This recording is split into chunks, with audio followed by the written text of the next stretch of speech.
Hello, everyone, and welcome to the Henchman's Memoirs. Today, we're going to be talking about how to run a particular kind of scene in your 5th edition Dungeons and Dragons campaign. It's a scene that I see in a lot of movies and TV shows and books and stuff.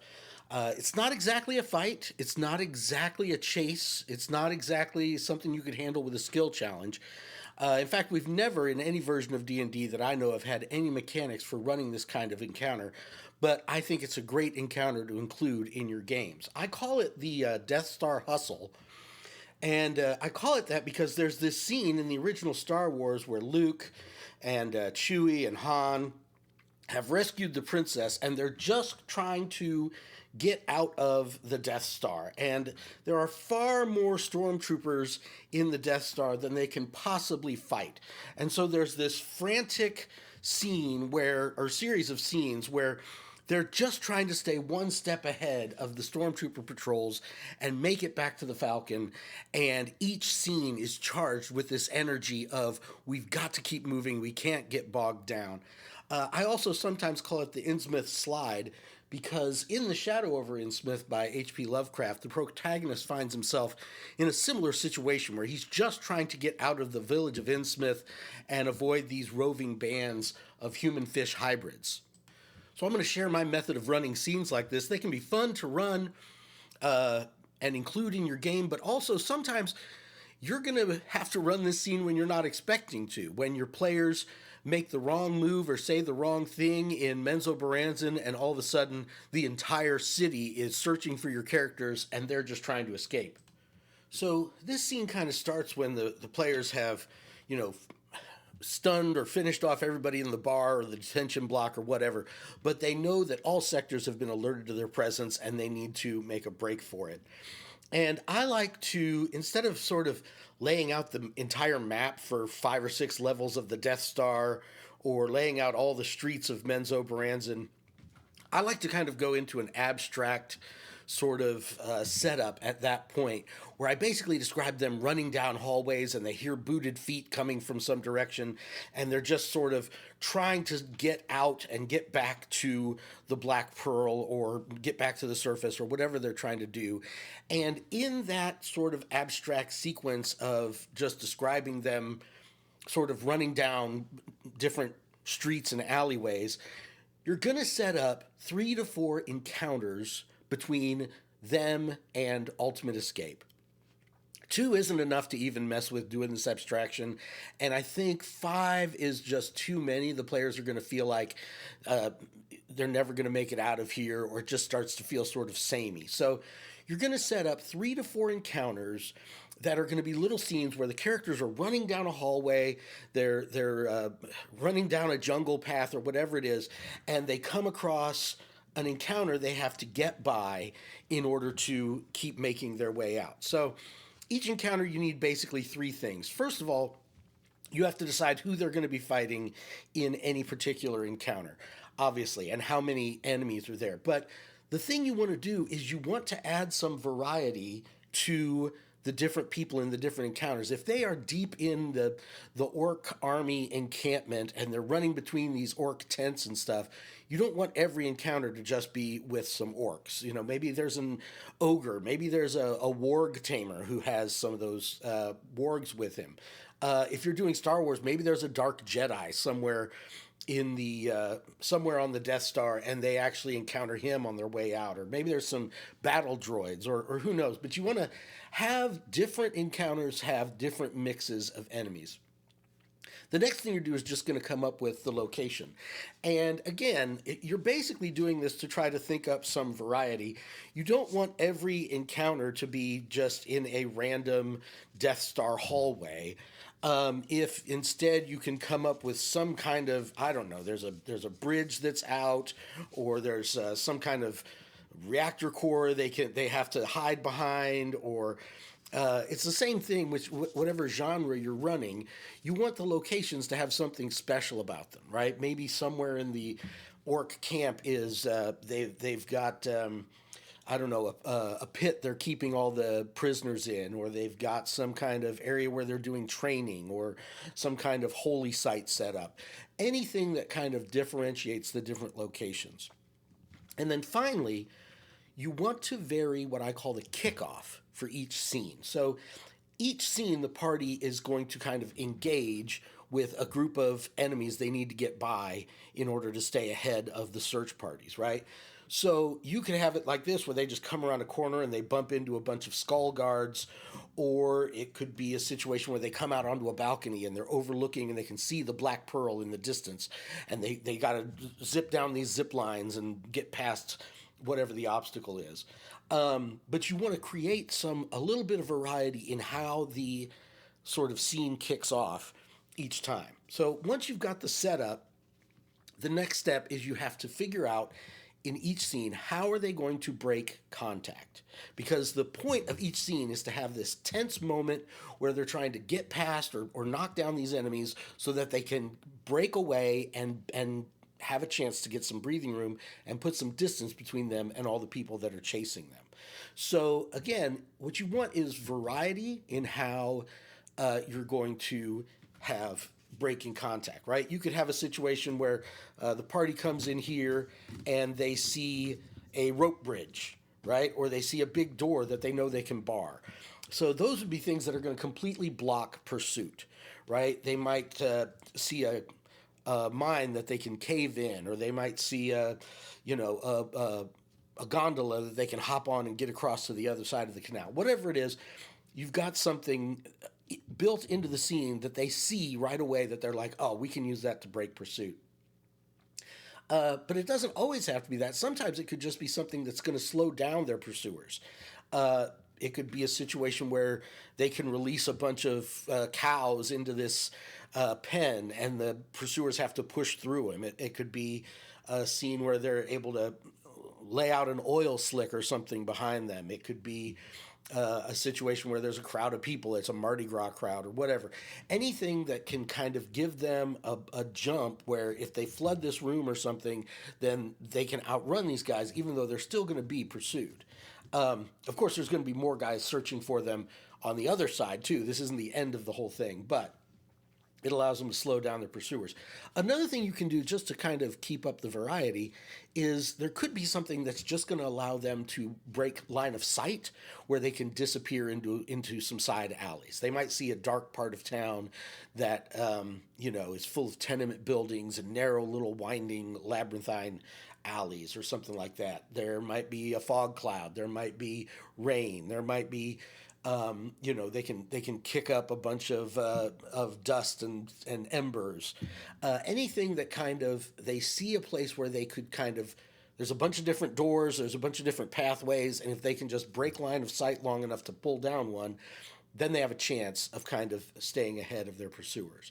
But the real secret sauce of each of these encounters, the whole thing that makes this whole process work, is taken actually from a guy named Hankred Furnail over at the Runehammer YouTube channel. He wrote the Index Card RPG, which is an awesome product. If you're interested in adding mechanics from this to your 5th edition game, I definitely recommend you go and check him out. But his idea that we're going to be using to really ramp up the tension and make this scene feel unique is we're going to be using timers. So Hankren suggests using D4s as what he calls the suspense dice. And that's what we're going to do in this encounter. So basically, each of these D4s is a countdown dice for when something arrives, when a new kind of trouble is going to show up, and the party realizes exactly how much time they have before things are going to get worse for them. So let's say this is the Death Star, and Han and Luke and Chewie get to this turbo lift, right? And the turbo lift door opens, and there's a squad of stormtroopers inside, and this very, very close range firefight kicks off, right? As soon as the stormtroopers' turn comes around, I'm going to roll some D4s and leave them on the table. And in this context, I'm going to let them know what this D4 represents. So I might roll a D4 down here. I got a 2. I put it on this hallway where everybody can see it. Every round it counts down 1. And I tell them, oh, you hear the sound of booted feet coming down this hallway towards you, right? Or I might roll a d4 over here. It came up before. There's another turbo lift right here, right? And the party can see the little indicator clicking down to their level as they fight these stormtroopers, right? So what this does is allow me to add basically there's an infinity of stormtroopers in the Death Star, right? There's an infinity of skull guards in the Temple of Elemental Evil. It's not a question of that. It's a question of can they clear out enough of them that they can get in this elevator and whoosh off to a different floor.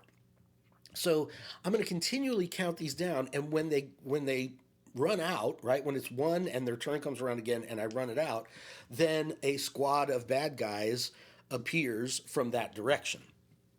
So the players know, okay, we've only got so much time before more bad guys are going to show up. And the fun thing about it is, on my turn, every time, not only do I count these down, but I have the option of rolling more and say, oh, now you hear the sound of barking dogs coming from this direction, and you think there's some more orcs closing in from that direction. So you're going to do this in every single scene, and it's going to really heighten that sense of peril because they're able to see when reinforcements are going to arrive, and they realize they really need to break contact and get out of this scene and on to the next one.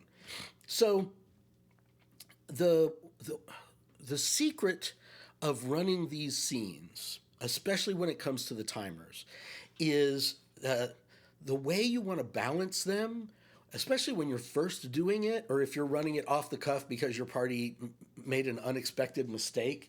The way you want to balance them is it's better to underwhelm the party than to overwhelm the party, right? If the party runs into this room, let's say there's a door here, they pop the door open and there's a squad of skull guards here, right? As soon as my turn comes around, I'm going to roll dice for reinforcements, right? Maybe they hear the sound of reinforcements over here. Maybe there's a staircase over here or something like that, and they hear the sound of reinforcements coming from this direction too, right? I don't want them to actually get overwhelmed by 18 skull guards, right? The fun thing about the way you can balance this, I mean, first of all, they may end up at the end of a round where they've killed all these guys and there's still just the sound of feet in the distance. That's fine, right? They know how many rounds they have before these things show up.